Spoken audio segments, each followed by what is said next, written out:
আপনার পীর আর আমার সন্তানের খোঁজ খবর নাই। আমাকে চেয়ারম্যান সাহেব রাখে দিয়েছে, আব্দুল হান্নান যে পর্যন্ত এগিয়েছে আর তাকে সামনের দিকে অগ্রসর হতে না নিষেধ করেন। আমি বললাম আমরা তো আছি আমাদের সন্তানকে নিয়ে, সে কোথায় আছে, কি অবস্থায় আছে, দুনিয়ায় আছে না নাই, তার খবর আমাদের কাছে নাই। আপনাদের কাছে কি কি কি সংবাদ কি দিব, কি মোবাইল নাম্বার দিব, মোবাইলে পাচ্ছি না।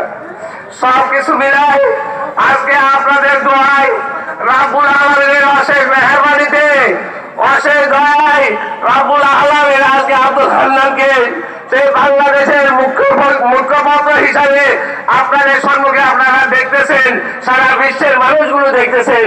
তাদের আশা এই দেশকে নতুন বাংলাদেশ গড়ার, সেই নতুন বাংলাদেশ গড়ার জন্য আপনারা তাদেরকে সহযোগিতা দিবেন। এবং আমি আল্লাহর কাছে আমানত